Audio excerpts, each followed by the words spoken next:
Shalom rekan muda yang dikasihi Tuhan, kembali kita berjumpa dalam Youth for Christ bersama dengan saya Albert Markus Puntodewo, calon pendeta yang melayani di GKI Cikarang.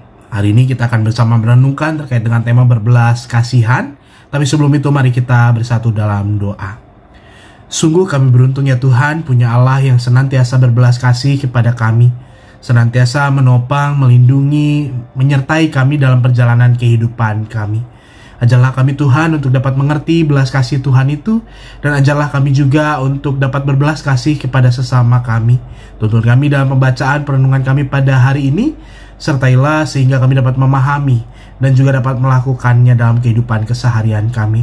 Dalam nama Kristus Yesus kami berdoa dan bersyukur. Amin. Rekan muda yang dikasihi Tuhan, hari ini dasar perenungan kita adalah dari Hakim-Hakim 2 ayat 18. Demikian. Sebab Tuhan berbelas kasihan mendengar rintihan mereka di hadapan orang-orang yang menekan dan menindas mereka. Nah, rekan-rekan muda yang dikasihi Tuhan, kata belas kasihan itu berbeda dari kasihan atau rasa iba. Berbelas kasih berasal dari kata rahimi dalam bahasa Aram yang artinya adalah penyayang. Kata rahim juga lahir dari kata rahimi. Karena itu hanya perempuan yang punya rahim, dan oleh sebab itu hanya mereka yang dapat mengandung dan melahirkan anak. Nah, rekan muda yang dikasihi Tuhan, dalam bacaan kita hari ini kita menjumpai Tuhan berbelas kasihan ketika mendengar rintihan umat yang tertindas. Tuhan yang berbelas kasihan dan yang penyayang itu tidak membiarkan umatnya untuk terus-menerus ada dalam penindasan dan penderitaan. Maka dia membangkitkan hakim-hakim yang menyelamatkan mereka dari tangan para musuh. Belas kasihan Tuhan betul-betul diuji melalui kehidupan umat Israel. Setiap kali ada hakim yang memimpin, para umat Israel akan hidup seturut dengan kehendak Tuhan. Tapi begitu hakim itu mati, maka mereka akan segera melupakan dan meninggalkan Tuhan. Tapi kalau kita lihat, berapa kali pun umat Israel memberontak, itu semua tidak menghapuskan kasih sayang Tuhan bagi mereka. Nah, rekan muda, kita pasti pernah mendengar pepatah, kasih anak sepanjang galah, kasih ibu sepanjang jalan. Bila kasih sayang, belas kasihan, kerahiman seorang ibu bisa begitu panjang, apalagi belas kasihan Tuhan. Sungguh tidak terbatas.